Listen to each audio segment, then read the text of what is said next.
Hello everyone, it's Dylan Milks here for Thursday, February the 10th, 2011. Welcome, and today I'm going to start some brief videos here about some of the things that I see happening or coming down the pipe in 2011.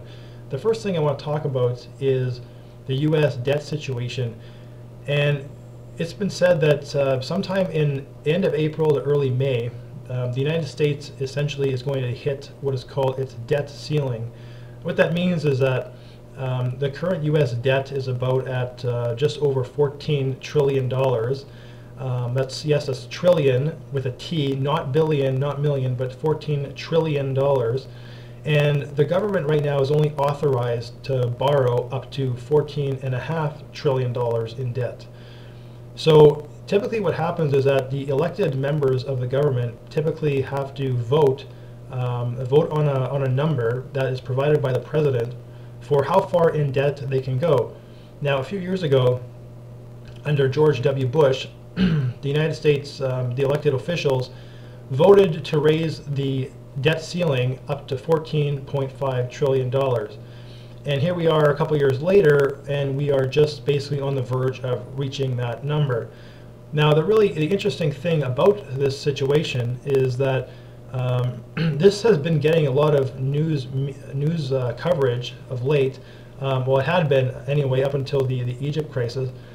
But people in the Obama administration have basically been telling the American people that if they don't vote, if the government doesn't vote to pass the bill to be able to raise the debt ceiling, which would probably be raised by somewhere in the neighborhood of 600 billion to 800 billion, somewhere in there.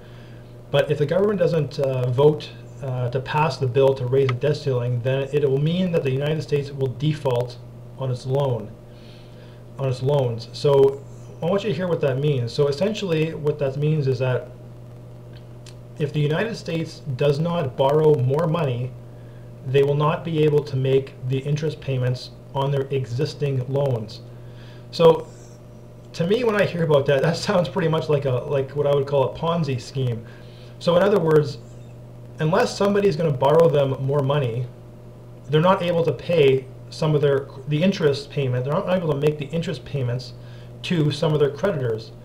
So that's like if I had a situation where we had, if I was two fictitious people here, let's just say Jim and John, and if I owed John, let's say $100 in interest payments on a loan, but I had no money, and the only way that I can make the payment to John for that $100 is if I borrowed money from Jim to pay John. So essentially, this is kind of a quite frightening scenario that is playing out before us early this year, in the spring of this year, which is going to come to pass.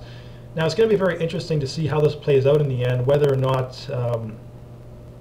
the debt ceiling will be raised or not, and kind of the political maneuvering is going to go on, and the threats that the Democratic Party is going to make up to the country, that if they don't raise the ceiling, the United States will default on its loans and its payments, and that a catastrophe will happen. But I find it quite interesting, because I think that in a lot of ways I don't believe that is at all what would happen.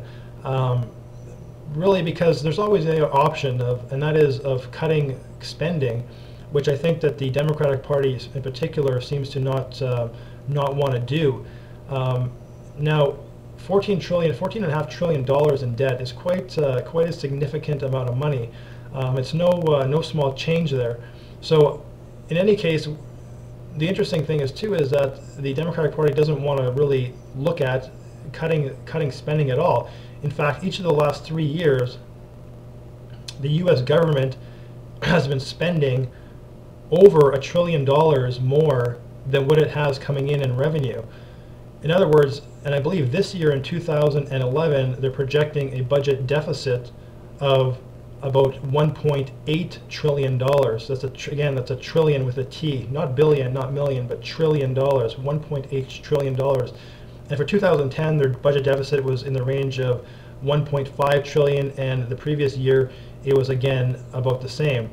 So this is a quite interesting situation, because if you kind of look at the track record of the last 3 years of the government and where it's headed, it basically just means more debt, that the government is going to take on more debt, go more into debt, basically having to borrow more money, normally from China, by selling China bonds and treasury notes that are going to be paying, small amounts of interest on them. And it's kind of interesting to see how long this is going to occur and at what point is this going to stop.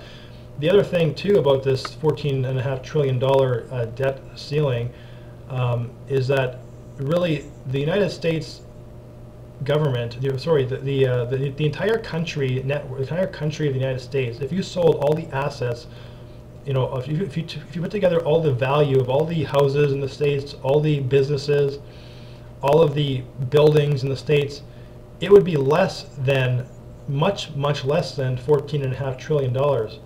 So essentially what this means is that the United States is actually insolvent, meaning even if it sold off all of its assets, not just the government, but even people as well, it still would not be enough money to cover their debt. And so I think that this is really starting to get to be a really big problem for the U.S. and not only the U.S. but I think essentially the entire world. And the reason why I'm mentioning this is because I do think that this does have a really big effect on Canada. And the reason why I say that is because really so far this year, for the last several years, the Canadian dollar has been up close to above $90 US.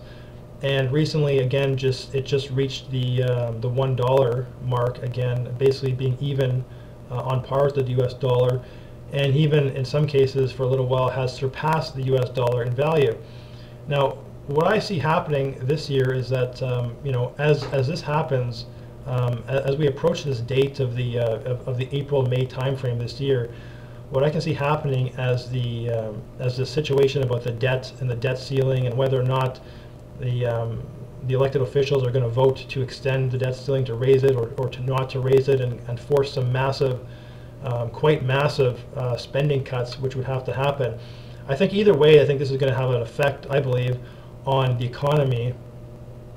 Probably at first it'll be a negative one, regardless of what the rumors are about the decision.